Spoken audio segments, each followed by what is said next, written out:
में छुट्टी पर है यमराज। मैं जान की बाज लगाने पड़े लगा देंगे, घबराइए मत, बिल्कुल भी माँ तो गई माँ तो मत। बुलडोजर की खो गई चाबी। यमराज जी छुट्टी पे चले गए, इसका जवाब मुख्यमंत्री जी को देना चाहिए। इंसाफ पर अपराध हावी। उत्तर प्रदेश में किसी ने कहा था कि अगर यूपी में किसी ने बहन बेटी की इज्जत पर हाथ डाला तो अगले चौराहे पर उसकी यमराज से मुलाकात होगी, लेकिन लगता है मेरठ में वो यमराज छुट्टी पर चला गया है। तभी तो सोचिए, एक दरिंदे ने बेटी के सामने माँ की सांसें छीन ली और फिर धमकाकर उसे साथ ले गया। उसे बंदूक की नोक पर दर दर घुमाया। वो खुद अपना पूरा शरीर लेकर वहां तक पहुंच गया जहां लोग मरने के बाद अपनों की राख लेकर जाते हैं, लेकिन उसकी मुलाकात कहीं भी यमराज से नहीं हुई।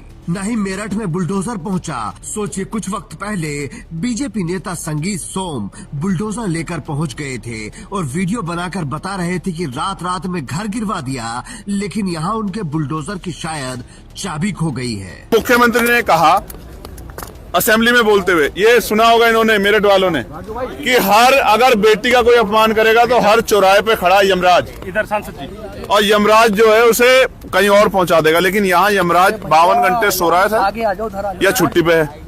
इसका जवाब मुख्यमंत्री दें कि यहाँ 52 घंटे में यमराज जी कहीं सो गए, गहरी निद्रा में कुंभकर्ण बन गए हैं, या यमराज जी छुट्टी पे चले गए। इसका जवाब मुख्यमंत्री जी को देना चाहिए। या फिर वो सिर्फ रील बनवाने के लिए असेंबली में खड़े होकर कोई भी भाषण पेल देते हैं, इसका जवाब उनको देना है। लेकिन सवाल इतना भर नहीं है कि मेरठ में अभी तक यमराज क्यों नहीं पहुंचे हैं। सवाल तो ये भी है कि अभी तक बुलडोजर क्या कर रहा है। अगर यही कांड किसी और ने किया होता तो क्या उसका घर सलामत रहता, लेकिन आरोपी का घर भी सलामत है और उसके पक्ष में काफी संख्या में लोग खड़े हो रहे हैं। इसके अलावा एक नया नैरेटिव गढ़ने की भी कोशिश हो रही है कि लड़की और लड़के का प्रेम प्रसंग था और लड़की ने ही अपनी माँ पर हमला किया था। लेकिन दूसरी तरफ संगीत सोम पर परिवार को धमकाने के आरोप लग रहे हैं। आराम से बैठ के बात करो। यहाँ माहौल बिगाड़ने कोई नहीं आया।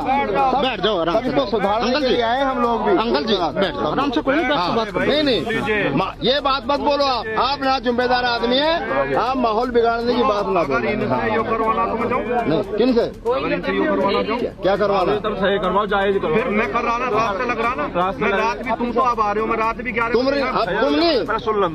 नहीं,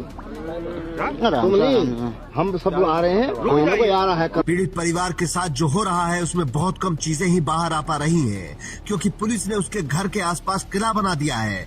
बिना परमिशन के किसी को अंदर जाने की इजाजत नहीं है। मीडिया की भी लिमिटेड एंट्री है और नेताओं का तो हाल आप जान ही रहे हैं। चंद्रशेखर आजाद ने जी जान से जाने की कोशिश की तो पुलिस ने उनके साथ क्या किया। हम आज परिवार से नहीं मिल पा रहे, कोई बात नहीं।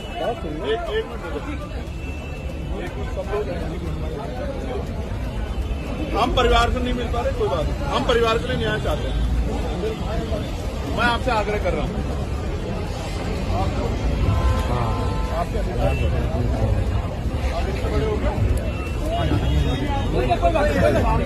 तुम्हारे कार्यकर्ता नहीं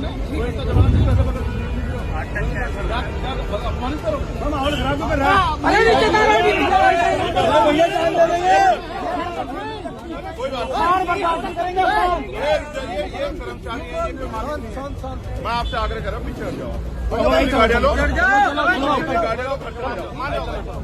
मैं कह रहा हूँ आरोपी ने जो किया वो आपके सामने है। पीड़ित परिवार का दर्द भी आपके सामने है और पुलिस की कार्रवाई के साथ साथ सरकार का एक्शन भी आपके सामने है और फैसला भी आपको ही करना है कि आपको किस पर भरोसा करना है, सरकार और पुलिस की कार्रवाई या फिर चंद्रशेखर आजाद का एक्शन।